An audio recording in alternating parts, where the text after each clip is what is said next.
Continuando entonces, estimados estudiantes, con el cálculo y diseño de captaciones.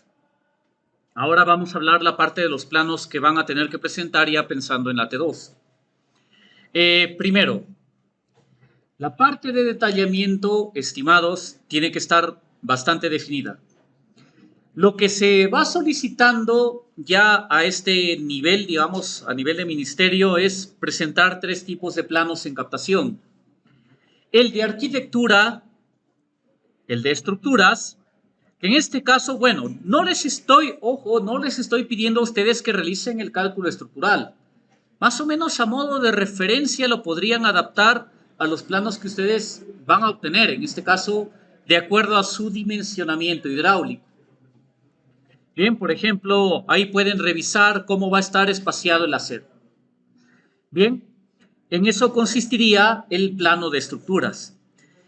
Y el plano de instalaciones sanitarias que también hay que presentar. Entonces, ustedes, de acuerdo al cálculo hidráulico que realizarían en sus captaciones, lo que no se permite es, digamos, que me modifiquen aquí la distancia y que esto no esté escalado. Ojo con ese detalle. Si les ha salido el ancho de pantalla, por ejemplo, de 0,90, la cámara húmeda es completamente cuadrada.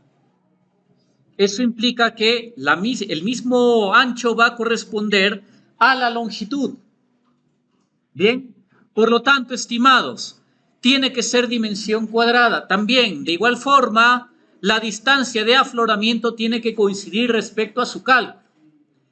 De igual manera, también, la altura completa que tiene la cámara húmeda.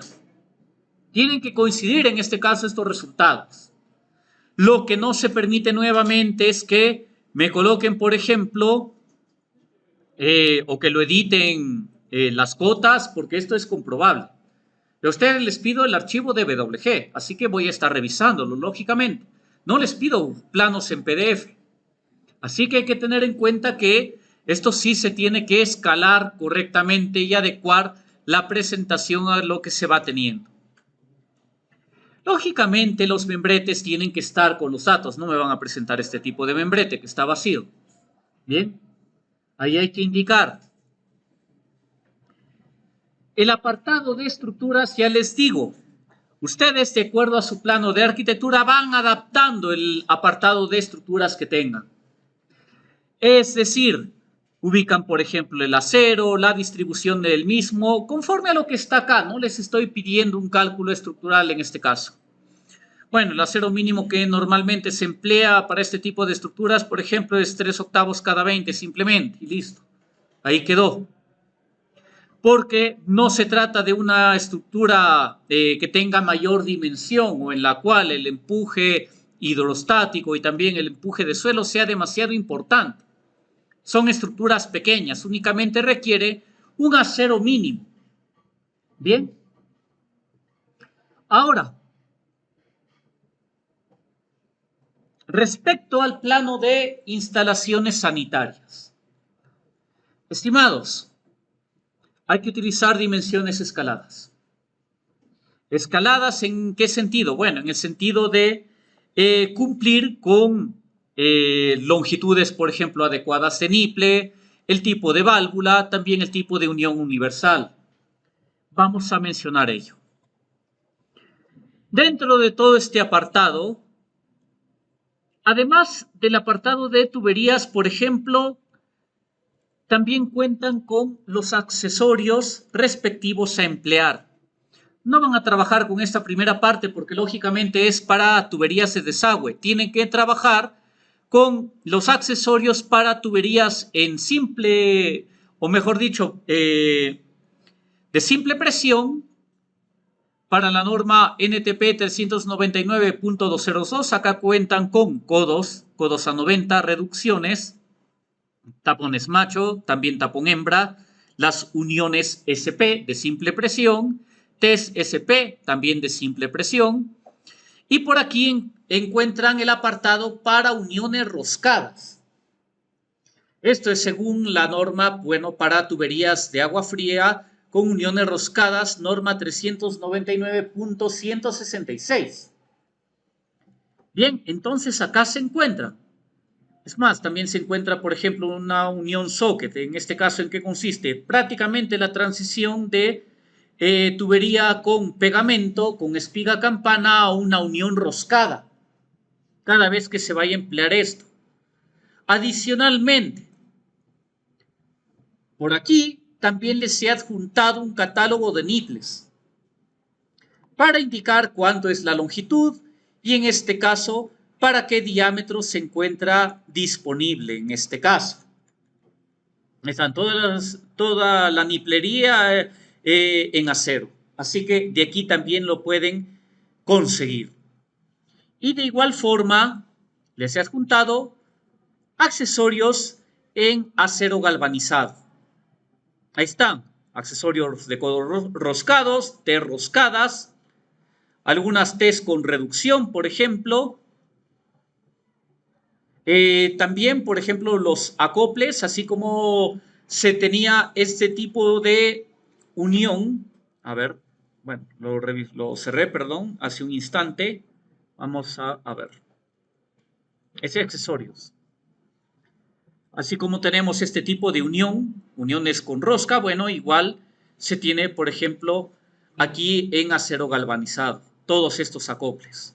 Ahí están, acá, por ejemplo, se encuentran las uniones universales, de igual forma, para que esto, pues, se lo pueda trabajar de una forma correcta.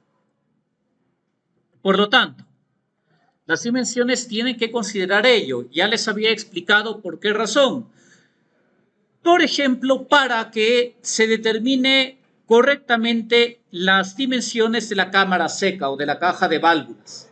En este caso, por ejemplo. Bien. Ahora, ¿qué es importante, estimados estudiantes? Cada vez que nosotros tengamos que atravesar, por ejemplo, ¿qué es lo que ocurre? Acá tenemos un niple bastante largo que tiene rosca a ambos lados. Este niple es el número 2, tiene esta longitud de 10 pulgadas, como hemos visto de acuerdo a catálogo. ¿Y qué es lo que pasa? Cuando vas a atravesar una tubería galvanizada, en este caso por la pared de concreto, hay que indicar que, bueno, la tubería de acero, que es bastante lisa, se podría deslizar respecto al concreto. Y esto lógicamente podría generar que se tenga algún tipo de infiltración. ¿Cómo lo evitamos en este caso? Mediante una brida rompeagua. Hay que realizar una soldadura alrededor de este niple de acero galvanizado y se instalaría, bueno, prácticamente junto con el encofrado. Con la distribución del acero y también teniendo en cuenta las aberturas en el encofrado para dejarlo ahí. Tendría que considerarse esto previo al llenado de concreto. Esto es lo que consiste una tubería rompeagua cuando se trata de atravesar acero galvanizado por medio de concreto. Ahora, el otro caso de rompeagua cuando se trata de PVC.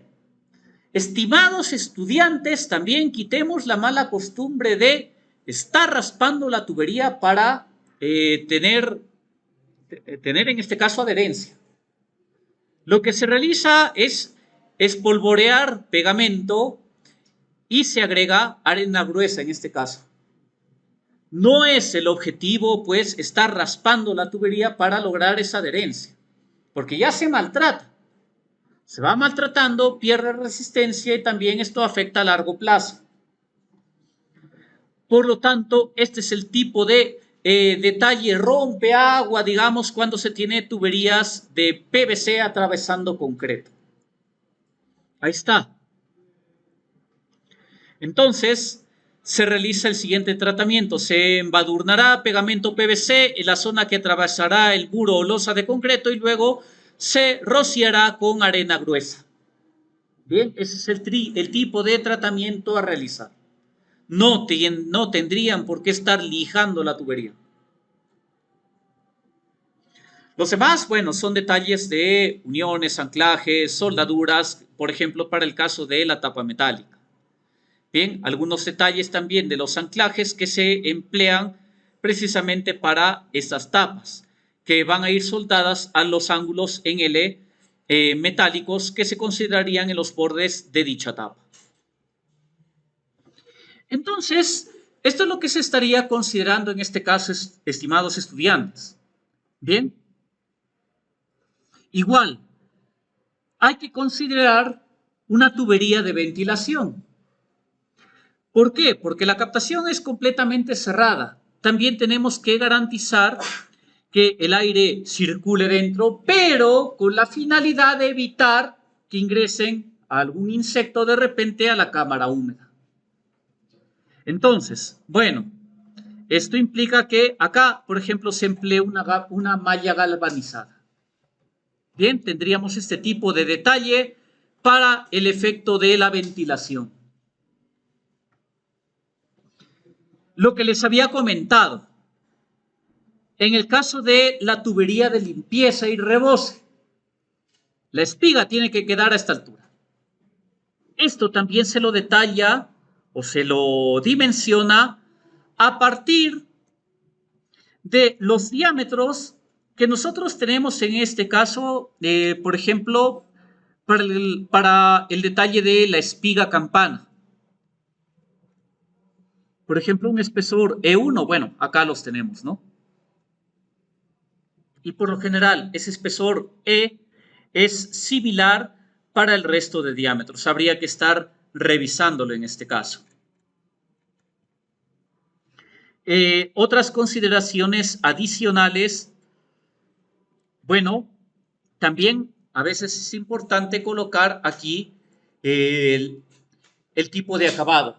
Se puede realizar también un ochavo sanitario, es decir, prácticamente un acabado semicircular en la parte inferior para que evitemos tener esas esquinas que son un poco dificultosas o que generan la mayor acumulación de sedimento en esta parte.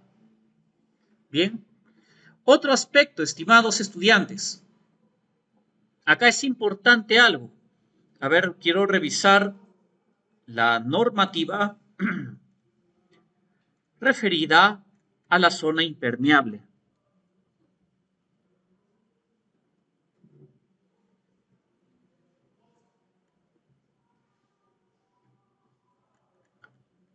A ver, bueno, a ver, quiero revisar por aquí. Bueno, parece que en esta parte no lo han incluido, pero sí debería de estar en la guía general.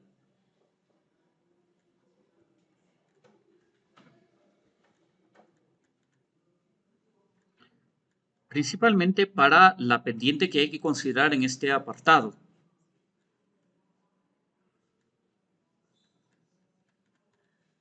A ver, de repente está en la parte de... Ahí está. A ver, atentos, estimados. La zona de impermeabilización debería tener una pendiente mínima del 2%. Es decir, acá, por ejemplo, hay que corregir algo, porque acá figura la zona impermeable completamente horizontal. Debe tener una pendiente mínima al 2% de acuerdo a los requerimientos del CEPIS. ¿Esto para qué? Bueno, para tratar de conducir el agua precisamente de la zona de filtración hacia directamente los orificios. Entonces, debemos tener ese tipo de pendiente en este apartado. Por lo tanto, ¿qué es lo que se realiza? Toda esta zona se rellena con concreto simple y la parte final ya quedaría, bueno, sin este tipo de material granular de mayor diámetro, quedaría a nivel de ras a un 2%. Y ahí se pueden ubicar las dos capas que les había mencionado. Ahí está. Fíjense ustedes, por ejemplo, la primera parte sería, por decir, un concreto ciclopio con un 30% de piedra mediana. La parte superior se termina, a ver qué pasa, Rosibel. La parte superior se culminaría con concreto simple de 140 kilogramos sobre centímetro cuadrado Y luego tendríamos las dos capas que les he mencionado. Por favor, el diámetro de la grava tiene que ser de 2 pulgadas y superior al diámetro interno de estos orificios de salida.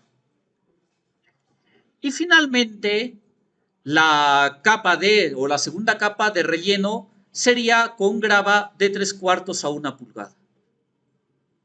Esta inclinación dependerá mucho del perfil topográfico que tengamos en el terreno.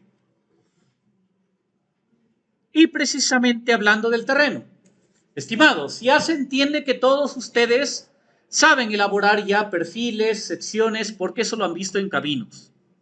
Bien. ¿Qué tienen que presentar acá? También lo van a hacer ustedes. Tienen que presentar el plano de ubicación de la captación de ladera. ¿En qué consiste? Es un pequeño plano topográfico en el cual se visualiza todo el cerco perimétrico, la ubicación de la captación y también la ubicación del canal de coronación que tendríamos en esta parte. ¿Qué es lo que tienen que elaborar? Atentos. Un perfil transversal y determinar, en este caso, cuál sería el área de explanación. Porque a partir de esa área de explanación es como ustedes van a comenzar a realizar el metrado de movimiento de tierras. Eso recuerden, ya esto de acá va por partidas. Varios han llevado ya costos. Y el próximo ciclo llevan gestión. Así que tiene que determinarse ese nivel de explanación para el respectivo movimiento de tierras. Bien. Y ahí determinan, por ejemplo, cuál sería el área de corte. También de forma transversal. Ahí está. Ojo. Hay que considerar en este caso un acceso correcto. Acá esta distancia, bueno, en el peor de los casos mínimo puede ser de 60 centímetros. Recomendable que sea 1 metro. Para que a partir de ahí se determine cómo va a quedar, por ejemplo, los taludes. ¿Qué es lo que pasa? Si tienes demasiado corte, ahí comienzas a realizar estos empedrados. Depende entonces mucho de la topografía. Conclusión.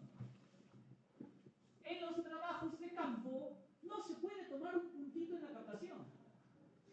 Tiene que estar rodeada toda la zona para determinar correctamente cómo va a estar el movimiento de tierras ahí. Por ejemplo, imagínense en esta captación que es bastante grande.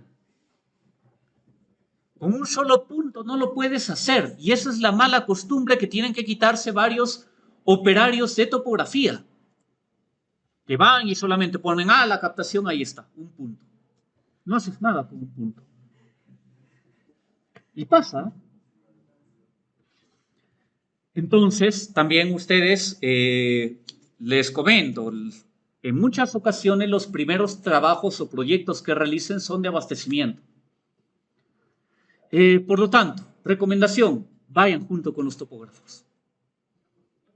Vayan al campo y ahí van revisando qué es lo que tienen que realizar en su proyecto. Lógicamente, me refiero a los proyectos reales que van a realizar ya en la profesión. Bien, bueno, y esto correspondería pues a todas las indicaciones para el cálculo y diseño de una captación de ladera. El otro tipo de captación es más sencillo.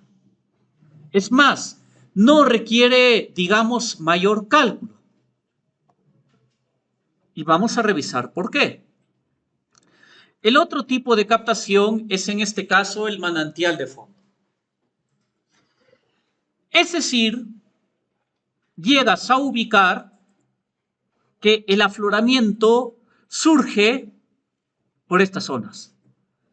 Cuando estás en el campo comienzas a ver unas zonas burbujeantes desde la parte inferior, en este caso.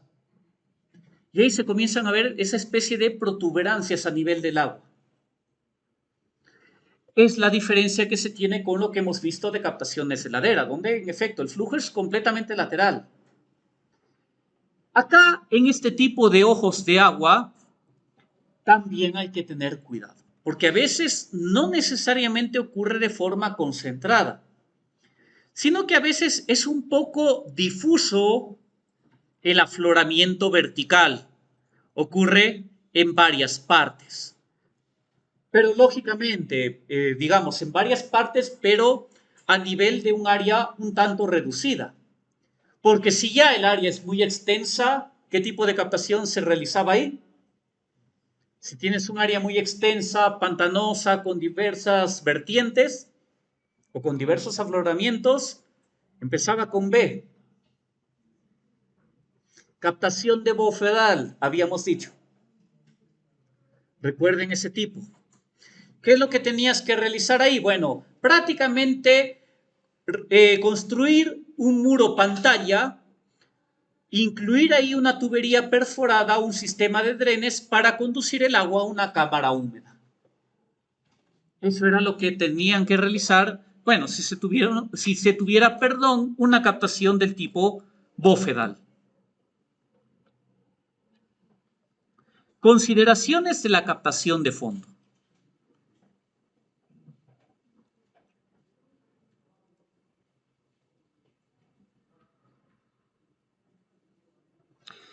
Estimados estudiantes, acá principalmente juega un papel importante determinar la dimensión de la vertiente.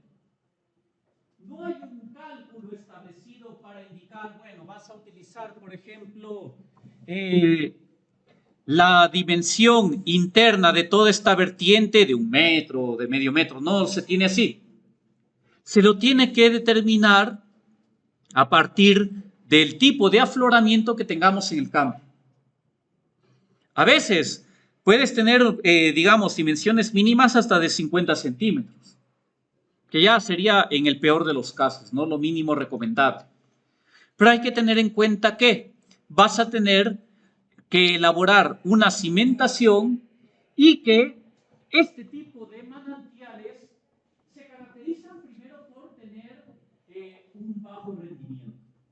Acá sí el rendimiento es bastante bajo. Y hay que tener cuidado. ¿Por qué razón? Porque hay que fijarse que realmente el vertimiento es ascendente, es decir, que el afloramiento ocurre de abajo hacia arriba. Cuidado, te vaya a pasar que el afloramiento sea de esta forma. Puede pasar. Al momento que vas excavando, vas fijándote, ¿no?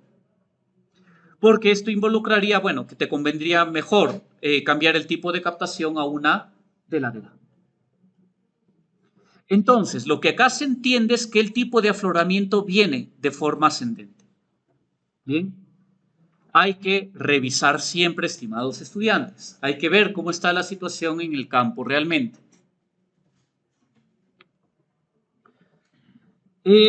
Bueno, por lo tanto, la zona de afloramiento se lo determina en campo. Depende netamente de eso. No hay un cálculo hidráulico que te diga, bueno, 1 metro sale a partir de esta fórmula, no sale así. Depende simplemente de cuáles son las características que tenemos en el campo, nada más de eso. Ahora, entonces, ¿de qué dependerá el cálculo hidráulico? Bueno, estimados estudiantes, el cálculo hidráulico únicamente consiste en lo siguiente. Tienes que garantizar que la carga hidráulica sea la correcta sobre la tubería, nada más. ¿Y qué otra cosa? Que la parte inferior de la tubería de salida se encuentre ¿a cuánto? A 10 centímetros. Acá también hay una consideración especial. Bueno, prácticamente el tipo de tubería de limpieza y rebose ya no es similar pues al de una captación, porque acá donde vas a fijar pues el cono de rebose. No hay dónde quede. Entonces el tipo de rebose y de limpieza ya se torna diferente. Por ejemplo, el rebose está por la parte superior. ¿Qué es lo que pasa? Se conecta con la tubería de limpieza, como se puede ver en este apartado.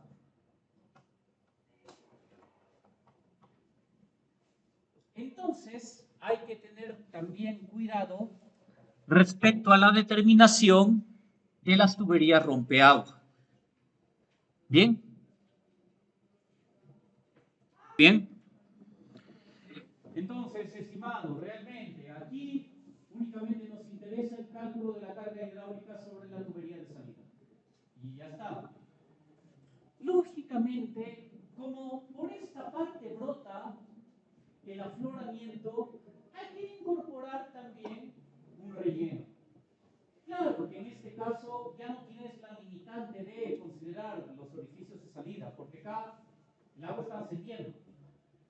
Pero siempre ese relleno que impide que ocurra, que por ejemplo, pues, algunas partículas finas estén brotando por aquí y vayan a hacer más turbia el agua.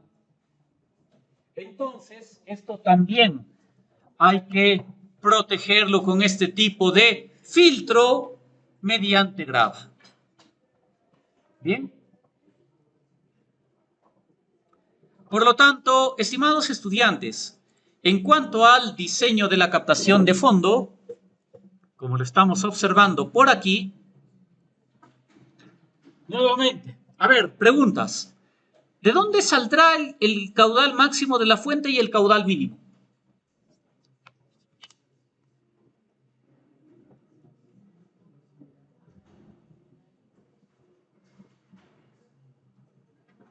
A ver, tú, estimado, te paras bastante risueño. ¿De dónde sale?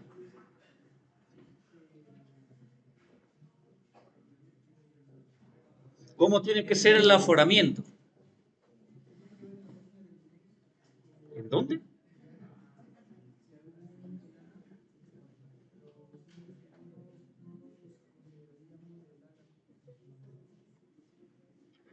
¿Cuál es el problema de que aparezca, por ejemplo, de lana, que habíamos indicado?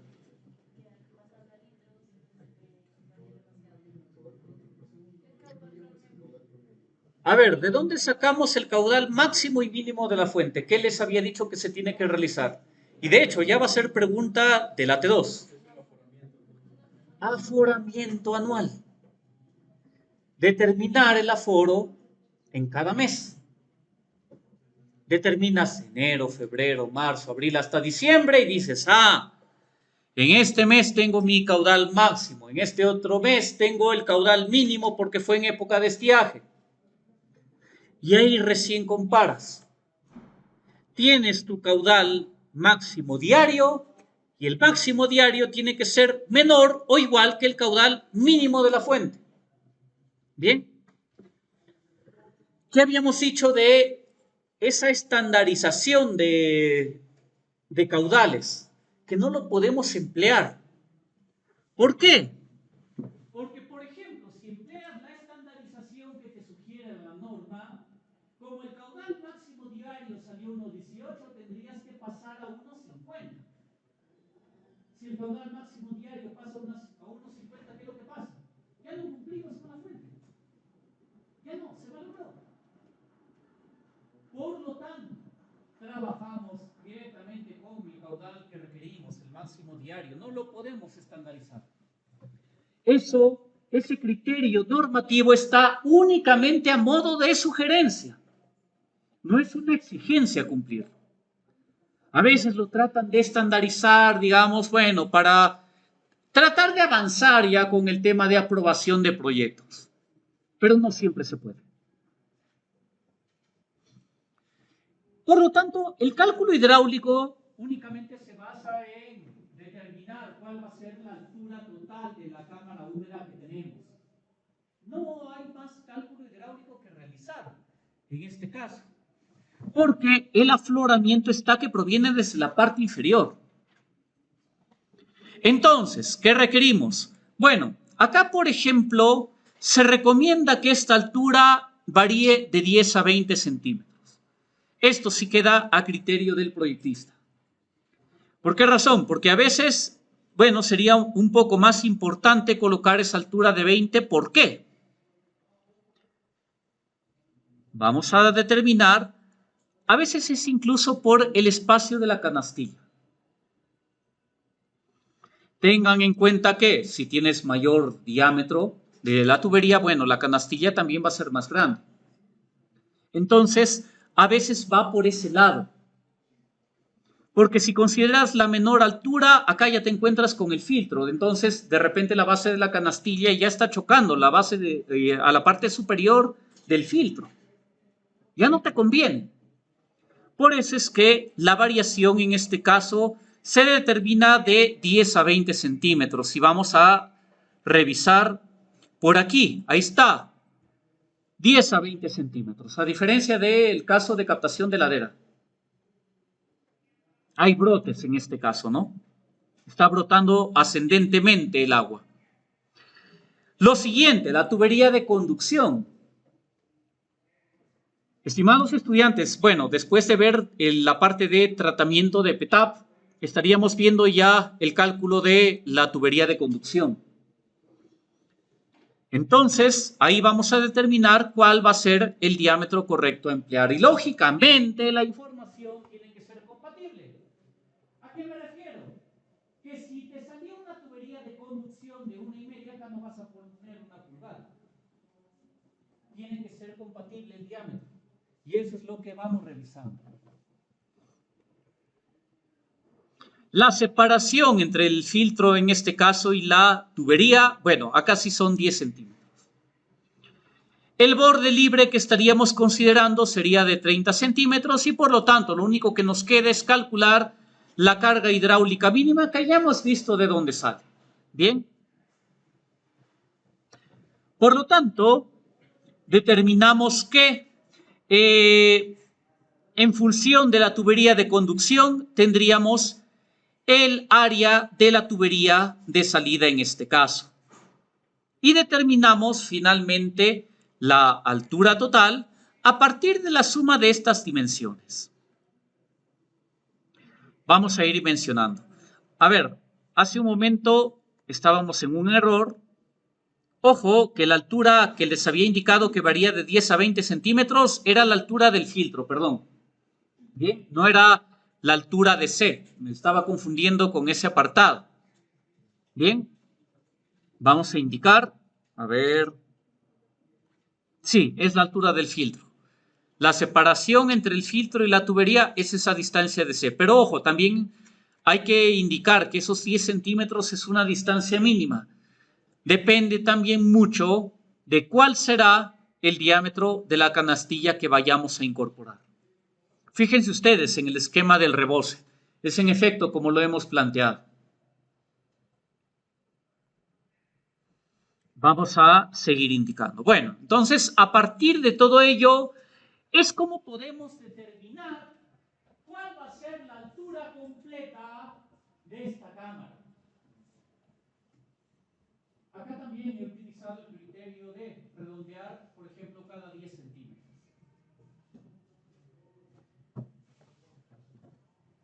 A ver, estimados,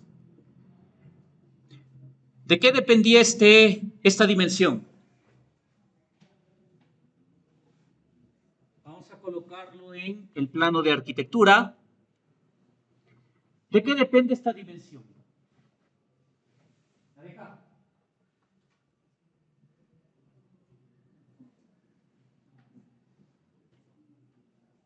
¿Depende de algún cálculo hidráulico o de qué dependía? Por ahí va. Muy bien. Depende del afloramiento.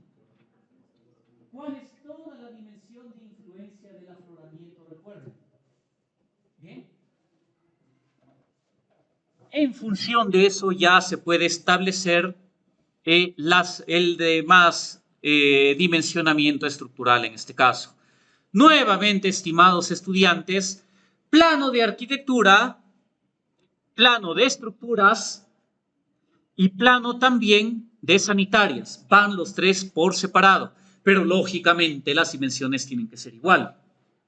Bien, todo esto tiene que coincidir. Y acá, por ejemplo, está algo muy importante. Noten ustedes el tipo de accesorios que tenemos aquí, son bastantes.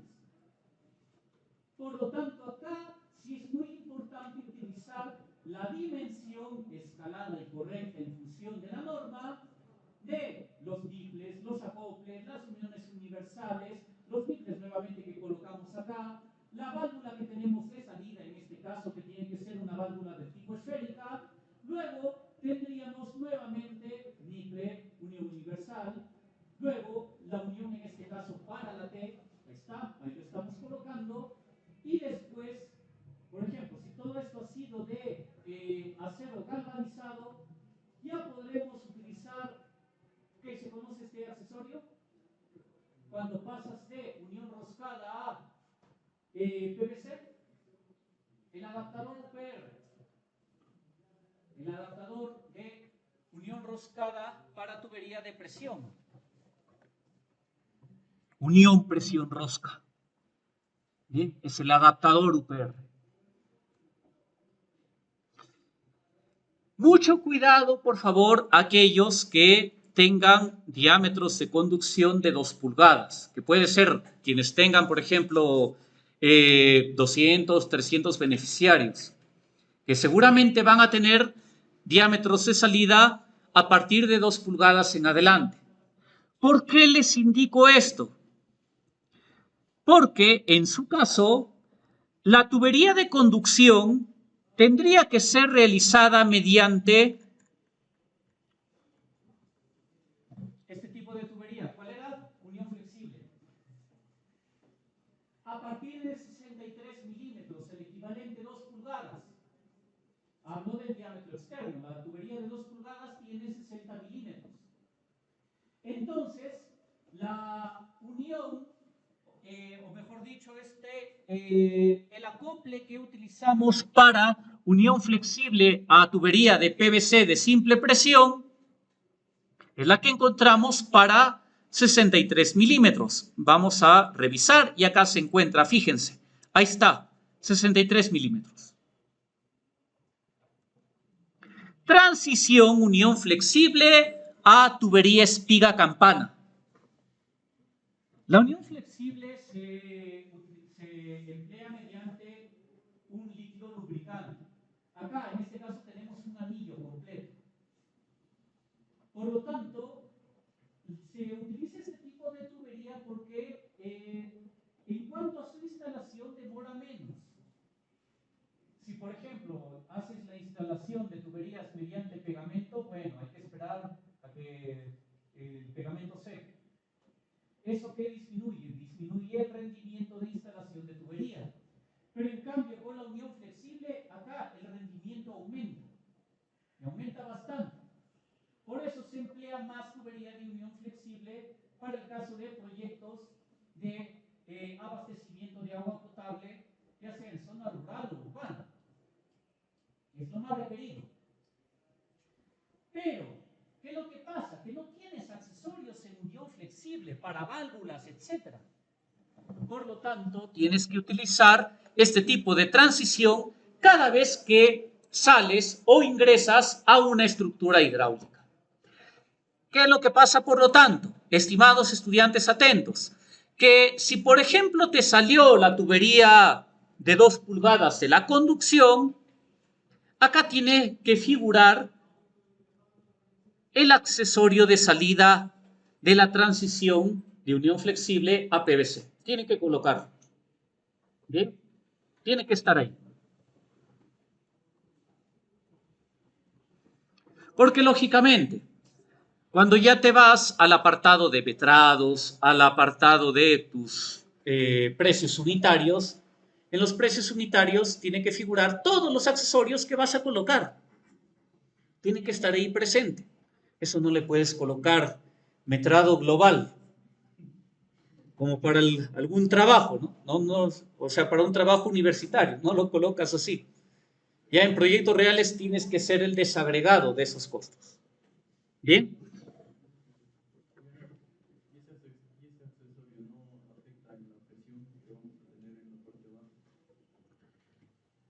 Lo puede afectar respecto a la apertura, en este caso de la válvula. Esto lo vamos a ver posteriormente. En el cálculo de la línea de conducción tenemos 2 tipos de cálculo de pérdidas. Unas van a ser las pérdidas por fricción debidas al paso mismo que realiza el agua y que se entiende que hay una fricción interna con la tubería, pero las otras pérdidas son pérdidas locales de accesorios.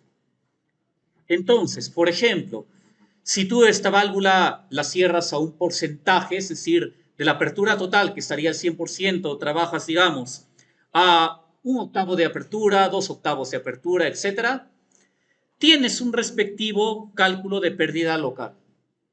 ¿Por qué? Porque le estás quitando sección hidráulica a este paso. Cuando tienes reducción, también tienes pérdida local. Cuando tienes un codo de 45, de 90, bueno, hemos dicho de 11,25, de 22,5, de 45 o de 90, para cualquiera de esos codos también se calcula una pérdida local. Entonces, eso va en el cálculo de la línea de conducción. En el caso de sistemas por bombeo, ¿qué es lo que pasa? Que tienes, como lo vamos a ver en el taller de la semana 9, me parece, tienes una válvula check. ¿Por qué? La bomba se activa, la válvula check se abre, pero cuando se apaga la bomba no vas a dejar que el agua pues regrese directamente por la bomba y la malogre. Se cierra por el mismo peso del agua. Esa es la función de una válvula check. Entonces, como tienes que aperturar una válvula que está cerrada, eso te genera también una elevada pérdida local. Bien, entonces son pérdidas locales por accesorio.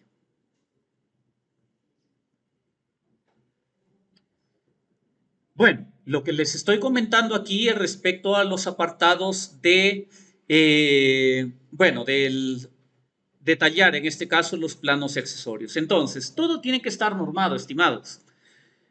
Por ejemplo, lógicamente, si su tubería de conducción de salida es de 1 pulgada, acá no pueden figurar pues diámetros de 1,5. Porque a veces nos encontramos con ese tipo de gracias en los proyectos. Que el cálculo dice 1 pulgada, el plano de la línea de conducción dice 1,5 y acá aparecen accesorios de 3/4. Tiene que haber compatibilidad de todos los accesorios que estamos trabajando. Eso también les voy a estar observando a ustedes porque ya me pasó en el ciclo pasado. Bien. Y lógicamente, correctamente, el tipo de nipples a emplear. Por eso es que les he pasado todo un catálogo de niplería con longitudes disponibles. Bien. Y bueno, esto referido, por lo tanto, al cálculo y diseño de captaciones. También, estimados, ubicación topográfica de captaciones. Ojo, vean todo esto porque esto les voy a pedir. No es que solamente les estoy mostrando para que se vea bonito. Por favor, esto también lo tienen que presentar. Plano de ubicación de captaciones, tanto en planta como en su perfil longitudinal y transversal, realizando el metrado correcto del área de corte. Bien, entonces, por ejemplo, les voy comentando de una vez. A veces resulta que, por ejemplo, tienen un perfil longitudinal en esta parte y el perfil está algo así. Se eleva bastante. ¿Qué hay que hacer ahí? ¿Lo bajamos todo el cerro? No, ni hablar, no puedes hacer eso. Entonces, te das cuenta, ahí aparece el empedrado. Por ese motivo, en varias captaciones, en varias fotos que les mostré, hay un empedrado en este caso. Ahí lo utilizas. Exactamente, porque si lo dejas también muy vertical, lógicamente, la mayoría, estimados estudiantes de suelos que tenemos en esas zonas, bueno, se trata de suelos finos. Son limarcillosos, a veces tienen una poca cantidad de arena como para poder clasificarlos como un SP, pero no lo vas a tener. Vas a tener arena arcillosa, arena limosa, etc. Según su clasificación SUBS, bueno, que ya les han enseñado en suelos. Pero no va a ser un terreno estable. Por lo tanto, pues, se tiene que estabilizar mediante ese tipo de empedrados. Y lógicamente, cuidado, resulte que el empedrado lo hagan hasta acá. tapando todo el ingreso lateral que debería tener la captación. Cuidado en ese caso. Casi, exactamente. ¿Y qué es lo que tienes que hacer en ese caso? Bueno, ahí, por ejemplo, cuando tienes ese tipo de relleno importante, acá tiene que apoyarse en la losa. Ahí tiene que apoyarse el empedrado en la losa. Esta losa la puedes profundizar un poco más. Y en el cálculo estructural incluyes eso, el peso de ese empedrado, ¿sí?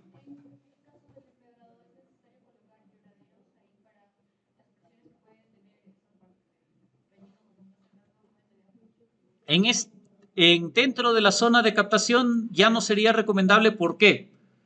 Porque si no también podría ser que estés cambiando el flujo que necesitas a la misma. ¿Y qué resulta? Que el agua sale por el lloradero y ya no entra a la captación. Digamos que lo que está aliviando aquí el drenaje es precisamente la captación de ladera, ¿no?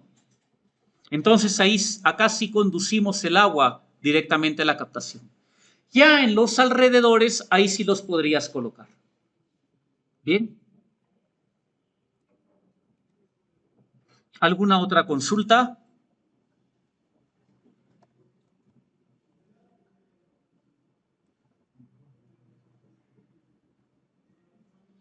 Bien, entonces ahí, como vemos, estaría quedando claro.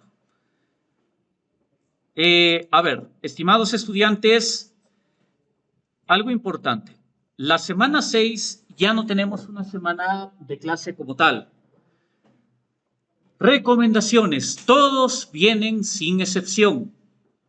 Bajo ninguna circunstancia hay una falta. Esto lo estoy grabando.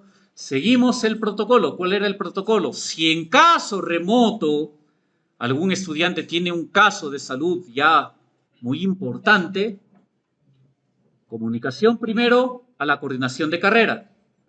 Si la coordinación de carrera aprueba, no es que si le enviaste a la coordinación de carrera, si lo aprueba la coordinación de carrera, ahí recién se da el permiso. En ese caso extremo. Estudiante que se le ocurra viajar ese día, ojo, de todas formas, yo hago que su grupo le haga videollamada y ahí me sustenta. No va a haber permiso de, no es que viajé, nada, sustenta, sí o sí. Por favor, esto ya les indico. Ahora, estudiante que no se presenta a la sustentación, que dice, no, yo me revelo, ya muy bien, revélate, tiene 0. Ahí está. Y no va a valer el reclamo si se presente a la presidencia. Así que, por favor, esto ya les he indicado, todos sustentan sin excepción alguna. Orden de sustentación, por favor, no quiero reclamos, no quiero insistencia, ni tampoco hay mensajería interna en la sustentación bajo el orden de presentación de los grupos. Ingeniero, presenté al último muy tarde. Bueno, piña, te quedas.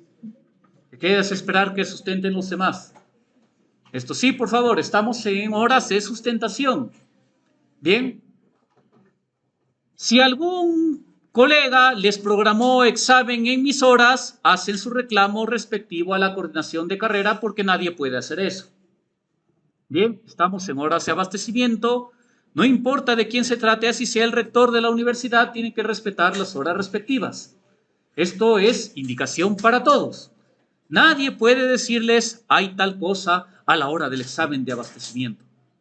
Eso está prohibido. Bien. Tampoco me van a decir que tienen clase después porque son las últimas horas. Bien, por favor. Entonces, trabajamos ya con las observaciones que les he realizado en sus respectivos proyectos. Por favor, nuevamente, estimados, presentan su respectivo plano, ya tiene que estar a nivel de superficie, porque eso es observable.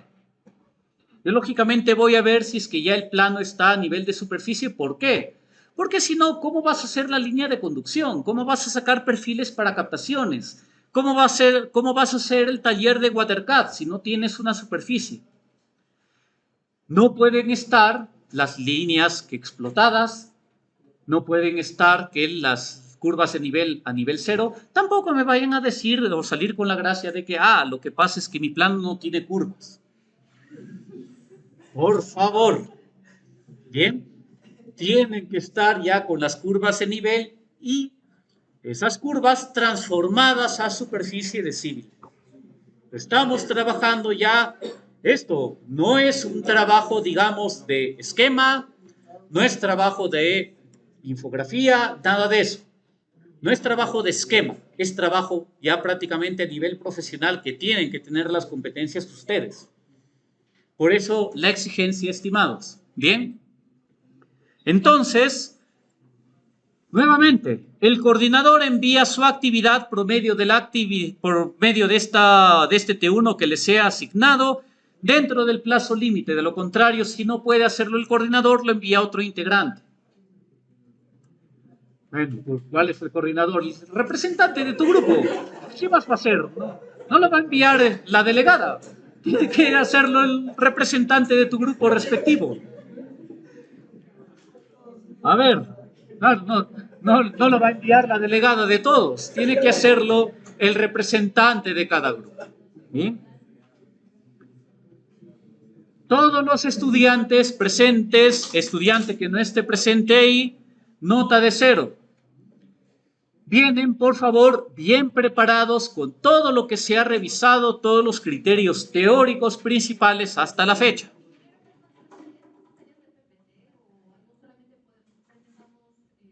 No, solamente el trabajo nada más. No les pido un PPT, o sea, ¿cómo es la modalidad?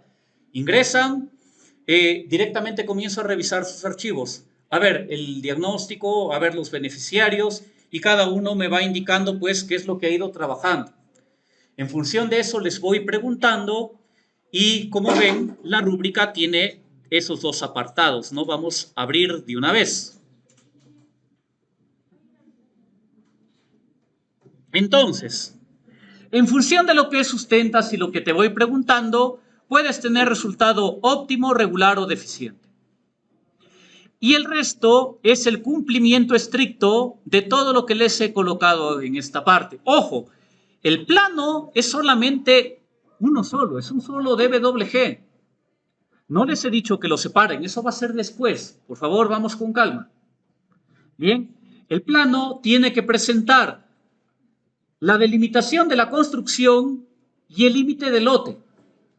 Bien, tiene que presentar también el trazado tentativo de tanto la línea de conducción como la red de distribución. Es más, la ubicación de dónde va a ir pues la captación, el reservorio.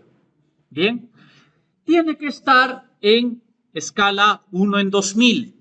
Tiene que mostrar el plano clave. ¿Por qué? Les he pedido en A1. Entonces, ¿qué pasa? Si no me alcanza, voy sectorizando. Ya les enseñé a ubicar en el plano clave cuál es el sector que se está mostrando en cada layout. Eso lo hemos visto. Ingeniero, no me acuerdo, revisar taller de semana 2, ahí está grabado en el aula. El video es descargable, ahí está. Ya hace tiempo que lo hemos hecho, ya deberían haberlo hecho hace tiempo también. Y el cálculo de caudales, todo tiene que concordar. Si tú has colocado un promedio de habitantes por vivienda, entonces eso tiene que coincidir con los padrones de acuerdo al promedio que me lo vas a presentar. Si me presentas un total de 105 viviendas junto con 3 otros usos, la cantidad de beneficiarios totales es de 108. Y tiene que figurar en el plano 108 beneficiarios. Bien. Tiene que coincidir, tiene que haber correlación del informe, planos y caudales de diseño. Esta parte es la más fácil. Por lo tanto, estimados, no presenten por presentar porque, ojo, ahí no quiero estar colocándole resultados eficientes en este caso. Bien. Y vengan bien preparados. Participación activa en el trabajo. No me digan cuál fue tu intervención. Yo modifiqué los membretes.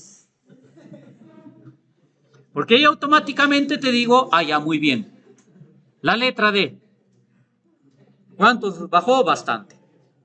Evitemos eso. Bien. Así que participación activa en todos los criterios, aportando a su grupo respectivo y van a ver que no tenemos dificultad alguna. Y una vez, preguntas antes de cerrar la sesión del día de hoy. Muy bien. Guardamos el video.